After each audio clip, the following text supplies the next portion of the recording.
नीरज की मम्मी आरती किचन में काम कर रही थीं। तभी नीरज भागता हुआ आया। मम्मी देखो ना। आरती ने प्यार से नीरज की ओर देखा और कहा, बेटा मुझे काम करने दे, तू बाहर जाकर खेल ले। लेकिन नीरज नहीं माना और मोबाइल लेकर मम्मी के पीछे पड़ गया। मम्मी देखो ना प्लीज। आरती ने बेटे के हाथ में मोबाइल देखकर कहा, तुझे कई बार मना किया है ना मोबाइल पर रील्स देखने के लिए। नीरज ने जिद पकड़ते हुए कहा, मम्मी एक बार देखो तो सही। सब लोग होली पर वृंदावन जा रहे हैं। कितनी भीड़ है, हम कब जाएंगे? आरती ने मोबाइल हाथ में लेकर देखा। इंस्टाग्राम पर कई रील्स थीं वृंदावन की। कुछ समय काम भूलकर आरती भी रील्स देखने लगी। सब लोग रंगों में सराबोर, बांके बिहारी मंदिर हो या मदन मोहन मंदिर, सब जगह भक्त नाच गा रहे थे। पूरा मंदिर लोगों से भरा हुआ था। आरती ने मोबाइल नीरज को देते हुए कहा, बेटा तेरे पापा को बोला तो था, लेकिन वो कह रहे थे बहुत भीड़ है। ऐसे में हम कैसे दर्शन कर पाएंगे? घंटों लाइन में लगना पड़ रहा है, तब नंबर आ रहा है और छोटे बच्चों को लेकर तो जाना नामुमकिन है।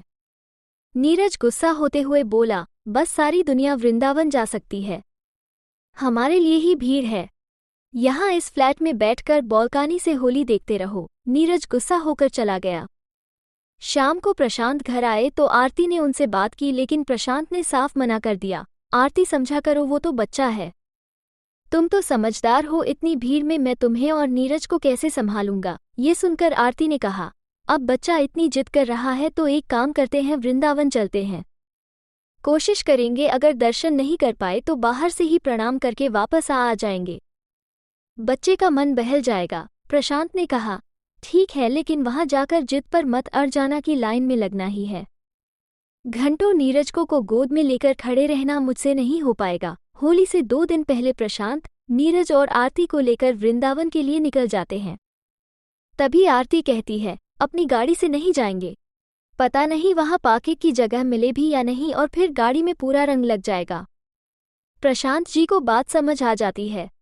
तीनों मथुरा के लिए रोडवेज की बस पकड़ लेते हैं। मथुरा से वृंदावन जाने के लिए ऑटो लेकर वृंदावन पहुंच जाते हैं, लेकिन वहां पहुंचकर जब भीड़ देखते हैं तो उनके हाथ पांव फूल जाते हैं। इतनी भीड़, श्री बांके बिहारी मंदिर पहुंचना तो दूर, उनकी आसपास की गलियों में पहुंचना भी नामुमकिन हो जाता है। सैकड़ों लोगों की भीड़ से गलियां पटी पड़ी थी। इस भीड़ को देखकर आरती ने कहा, अब क्या होगा, यहाँ तो मंदिर तक पहुंचना मैंने तो पहले ही कहा था, होली पर आने का कोई फायदा नहीं है। नीरज ने पापा से कहा, पापा आप लाइन में तो लगो, कान्हा जी अंदर से बुला लेंगे। नीरज की बात सुनकर प्रशांत ने कहा, बेटा मैं लाइन में नहीं लग सकता। इतनी भीड़ में बहुत देर तक इंतजार करने के बाद तीनों वापस जाने की सोच रहे थे। वे थक हार कर एक मकान के बाहर बने चबूतरे पर बैठ जाते हैं। नीरज आगे जाने की जिद कर रहा था। आरती और प्रशांत उसे समझा रहे थे।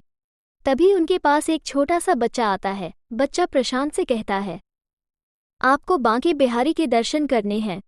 ये सुनकर आरती ने पूछा, बेटा क्या तुम यहाँ किसी को जानते हो जो हमें दर्शन करा दे? ये सुनकर बच्चा मुस्कुराते हुए कहता है, मेरे साथ आ जाओ, मैं दर्शन करा दूंगा। लेकिन उसकी बात सुनकर प्रशांत कहते हैं, ऐसे कैसे किसी के भी साथ चल दे, तुम्हें पता है ऐसे ही लूटपाट हो जाती है। ये सुनकर आरती कहती है, चलो न चलते हैं, इतनी भीड़ में कौन लूट लेगा, देखकर तो आते हैं।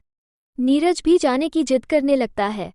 उनकी बातें सुनकर प्रशांत तैयार हो जाते हैं और चल देते हैं। तभी वो बच्चा उनसे कहता है, कान्हा जी के लिए रंग लाए हो, नहीं तो सामने से ले लो। ये सुनकर उन्हें ध्यान आया कि यहाँ आ तो गए, लेकिन गुलाल तो लिया ही नहीं। प्रशांत ने चुपचाप आरती से कहा, देखा मैंने कहा था ना, जरूर इसकी कमीशन होगी, इस दुकान पर गुलाल खरीदने को कह रहा है, अभी आगे देखो कितने पैसे खर्च करवाएगा। आरती ने आंखें दिखाते हुए गुलाल खरीदने के लिए इशारा किया। प्रशांत बिना कुछ बोले गुलाल खरीदने चले गए। कुछ देर बाद वे तीनों बच्चे के पीछे पीछे चलने लगे। बच्चा गलियों से बाहर निकलकर यमुना जी के पास एक पेड़ के नीचे ले गया।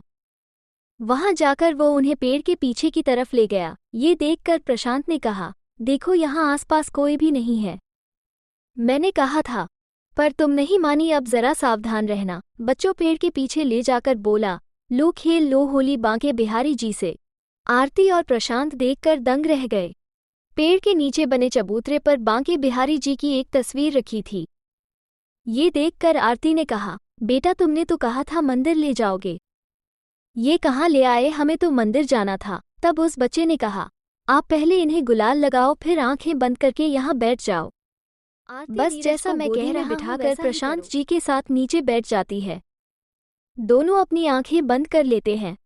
तभी वे क्या देखते हैं कि तीनों बांके बिहारी जी के मंदिर में श्री बांके बिहारी जी के सामने खड़े हैं। मंदिर में बहुत कम लोग हैं। पुजारी जी सबको गुलाल लगा रहे हैं। आरती और प्रशांत एक दूसरे को देख रहे थे। फिर उन दोनों ने बांके बिहारी जी के चरणों में माथा टेका। दोनों को गुलाल लगाया गया। इसी बीच नीरज का हाथ उनसे छूट गया। आरती नीरज नीरज आवाज देने लगी। तभी दोनों की आंख खुल गई। उन्होंने देखा उनके चेहरे पर वही गुलाल लग रहा था। पास ही नीरज पास में खड़ा था। वो पूरा रंगों में सराबोर था। आरती ने जल्दी से उसे गोद में उठा लिया और पूछा, बेटा तुम्हें ये रंग किसने लगाया? नीरज बोला, आप दोनों आंखें बंद करके बैठे थे, तभी कान्हा जी आए और मेरे साथ होली खेलने लगे। मैंने आपको बहुत आवाज दी पर आपने सुना ही नहीं। आरती ने पूछा, तू सच कह रहा है? सच में कान्हा जी आए थे। प्रशांत और आरती ने चारों ओर देखा लेकिन वो बच्चा कहीं नहीं था। प्रशांत और आरती की आंखों से आंसू बह रहे थे।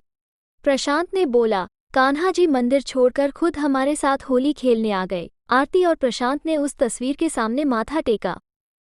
बहुत देर तक तीनों वहीं बैठकर उस बच्चे का इंतजार करते रहे। फिर वे उस तस्वीर को लेकर अपने घर आ गए।